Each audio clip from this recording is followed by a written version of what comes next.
The night was heavy with silence, broken only by the hiss and crackle of burning wood. A small band of early humans sat close to the fire, their faces lit by flickering orange light, their eyes scanning the shadows where danger lurked.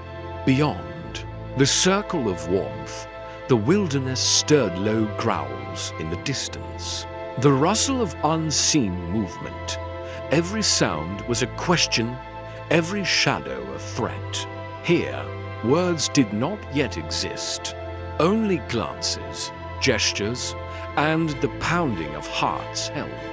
Then together, and yet, in these fragile nights of silence and fear, the first spark of human communication may have been born. At first, the human voice was little more than a cry, a sharp warning when danger approached, a desperate shout when hunger struck, a mournful wail when death claimed one of their own. These sounds were not so different from the calls of wolves or the alarm cries of birds. Yet, something remarkable began to shift. Humans did not just react, they shaped. A cry stretched longer to signal danger. A softer tone soothed a frightened child. A rhythm echoed between hunters to guide their movement. Slowly, noise became pattern, and pattern became meaning. Unlike any other creature, humans were beginning to carve intention out of sound. Then came a breakthrough the moment sound became more than survival. Out on the hunt, short, sharp calls cut through the air, guiding hunters through forests and grasslands. Longer tones echoed back, holding the group together even when distance threatened to scatter. Them, around campfires, mothers repeated gentle patterns of sound to calm restless children, planting the first seeds of comfort carried on a voice.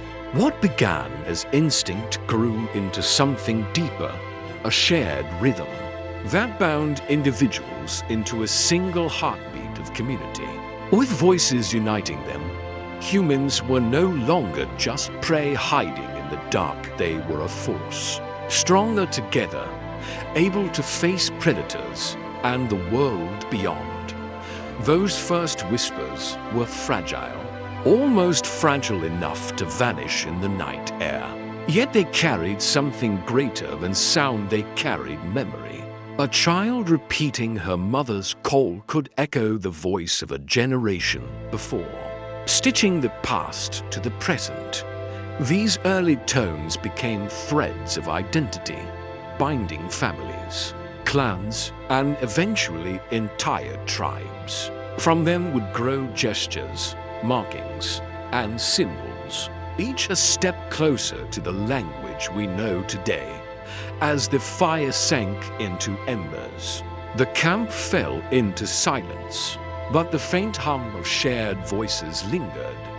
In that quiet glow, humanity had sparked something eternal, the first flicker of language, a light that would never fade. In the glow of firelight, shadows danced across cave walls where early humans made a discovery that would outlast their voices. A cry or warning vanished the moment it was spoken, but a mark pressed into stone or a stroke of red pigment remained. For the first time, memory could be fixed in place. These markings were not art for art's sake. They carried the weight of survival. A carved line might trace the path to a hunting ground. A circle could mark a water source. Dots could mirror the stars above.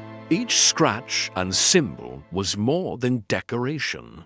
It was a recorded thought, humanity's first attempt to speak to the future.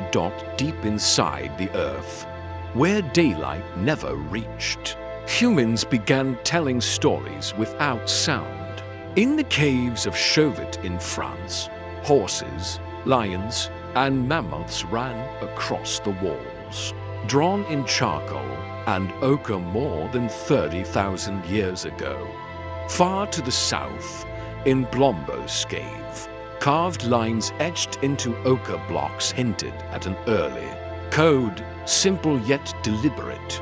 These were not idle decorations, they may have been maps of migration, warnings of danger, or marks of ritual. In the flicker of torchlight, the painted animals seemed to move, alive with meaning. Each wall became a silent voice, carrying messages across generations long after the storytellers themselves were gone. On the rough walls of caves from Spain to Indonesia, one of the most haunting images appears again and again: a human hand, pressed or stenciled in paint. Unlike the powerful animals or abstract lines, these prints carried something deeply personal. A hand was proof of life, a declaration that someone stood there, breathing, watching, surviving. For the tribe, it became a mark of unity. Not just I was here, but we were here together.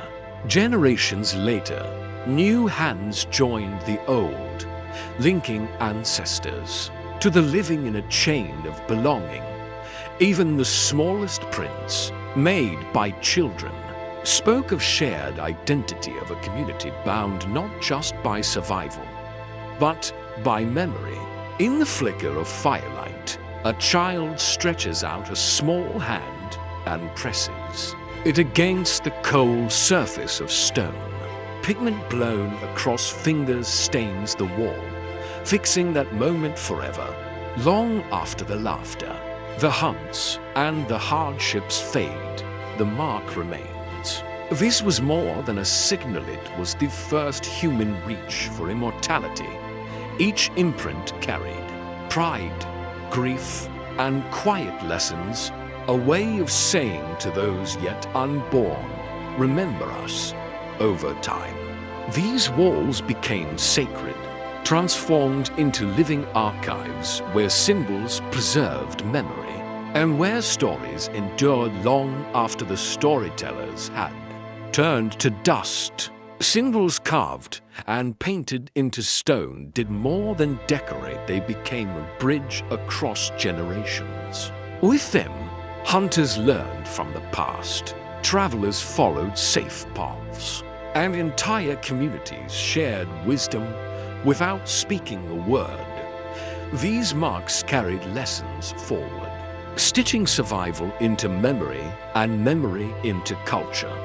In their raw simplicity lay the roots of written language, of art, of everything humans would one day build together.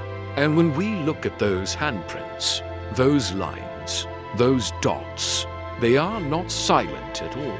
They are whispers echoing through time, saying to us and to the future, we exist and we endure. In the stillness of an ancient valley, a single drumbeat rolled across the hills like thunder, unlike a spoken word which vanished into the air within moments. This rhythm traveled farther, cutting through distance and silence. Early humans discovered that a beat, a shout, or the striking of stone on stone could reach ears beyond sight, carrying messages over forests, rivers, and cliffs. These sounds were not mere noise, they were signals of survival, summoning allies, warning of danger, or calling a tribe to gather. In a world of vast wilderness, sound became their lifeline, an invisible bridge connecting the scattered and the vulnerable. A spark of curiosity changed everything. When early humans struck stones together, blew through hollow bird bones, or pounded on fallen logs, the world answered back with sound. Each accidental echo opened a new path, revealing that nature itself could be shaped into voice. From this discovery, tools became instruments. Drums thundered as signals of urgency, or triumph, while bone flutes carried haunting melodies that stirred memory and emotion. These were not mere experiments in noise, they were the first attempts to bend sound into meaning. Over time, tribes learned that certain beats and tones could become messages, coded signals woven into rhythm. Sound began as a tool for survival, but soon it became something more, a bridge to the unseen. Around fires and under open skies, drums beat like a heartbeat, guiding the rhythm of hunting dances. Chants rose in burial rites, voices trembling with grief and hope, while bone flutes released haunting tones that seemed to speak to spirits beyond the living world. In these moments, sound gained weight. It was no longer just noise, but sacred expression. Rhythm unified movements, voices, and emotions, binding the tribe together. For the first time, communication was not only about meaning, it carried identity, memory, and belonging. Beneath a canopy of stars, a fire flickers, casting light on faces young and old. Around it, voices rise not in speech, but in chant. The sound is raw, ancient, and powerful. Children's high tones weave with the deep calls of hunters and the steady hum of elders, forming a single living current of sound. It is not language, not yet, but something deeper, a pulse of unity. In that shared rhythm, fear fades, isolation disappears. The tribe becomes more than scattered individuals. They become one body, one breath, one voice, the sound of community itself. What began as rhythm and chant slowly became the heartbeat of memory. Each repeated pattern carried not only meaning, but connection, stretching a fragile thread between past and future. Around fires, tribes wove sound into story, transforming survival calls into the first echoes of myth and history. These early voices carved the path toward language itself, an inheritance carried forward in tales, songs, and shared traditions. And though millennia have passed, the truth remains. Music and rhythm are still humanity's oldest tongue, the language that reminds us who we are and where we began. In the stillness of the hunt, silence was everything. A single misplaced sound could mean the difference between food on the fire or becoming prey. In that fragile balance, one raised hand froze the group in place, an unspoken command that carried the weight of survival. A finger pointed to a rustle in the brush. A clenched fist warned of danger near. These gestures became humanity's first language of coordination, swift and precise, unlike calls or cries. They left no echo to betray the tribe's presence.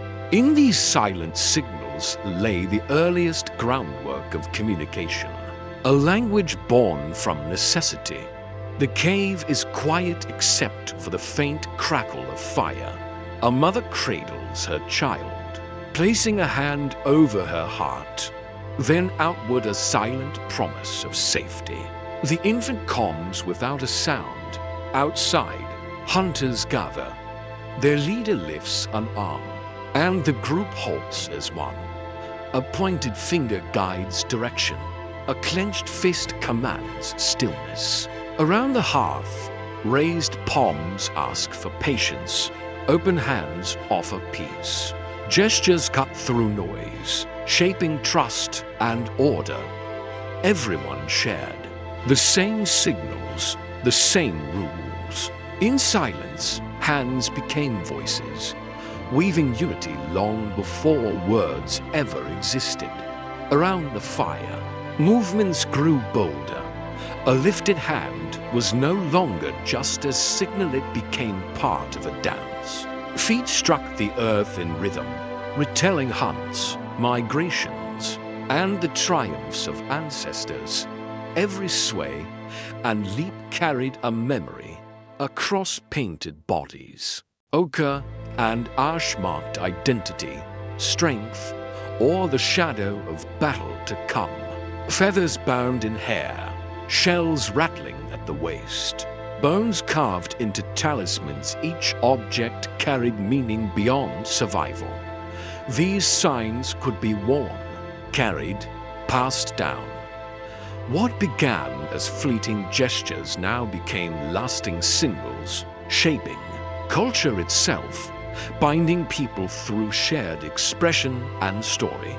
The fire burned high, casting shadows that leapt across stone walls. Men and women circled together, their bodies moving in patterns older than words. Each step stamped the memory of a hunt.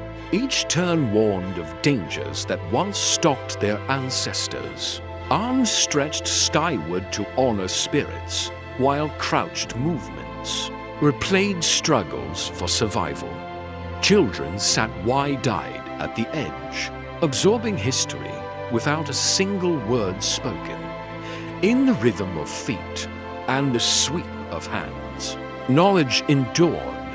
These dances became memory itself, carrying culture safely through the silence of generations. From silent hands to painted bodies, humanity proved that meaning could live without sound. A single gesture held power to warn, to guide, to comfort. These early signals were more than survival tricks, they were sparks of imagination, threads binding emotion to memory.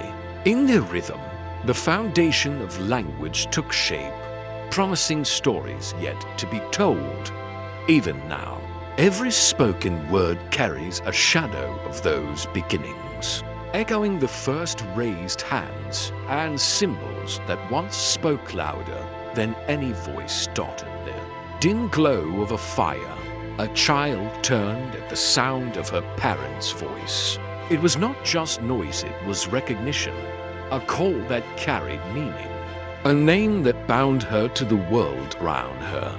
For the first time, sound itself became a bridge, fusing with gestures and symbols to form patterns all could share.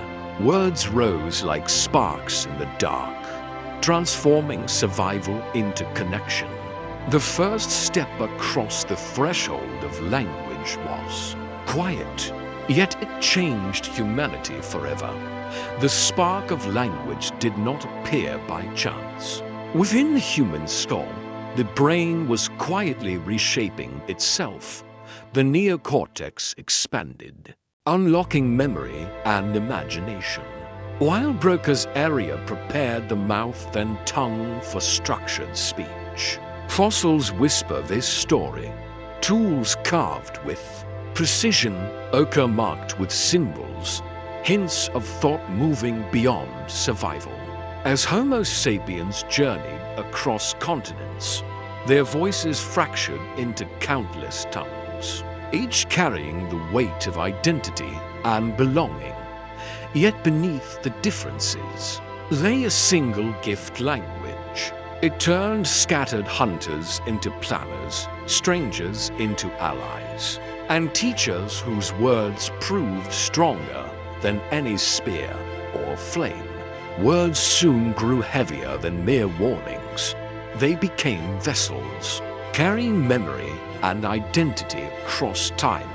Around fires, hunters rattled their struggles with beasts, each detail sharpening not only skill, but memory itself. Elders spoke of ancestors, shaping the past into stories that gave meaning to the present. Spirits were named, myths spun, legends born, threads binding one generation to the next. What began as survival transformed into belonging. Oral traditions stitched scattered lives into a shared fabric, where knowledge was never lost but carried forward. Through language, humanity found a way to link yesterday, today, and even the imagined tomorrow. Language became the unseen architecture of human society. What once bound a small hunting party now held entire villages together. Shared stories gave strangers common ground, while spoken agreements laid the roots of law and trust.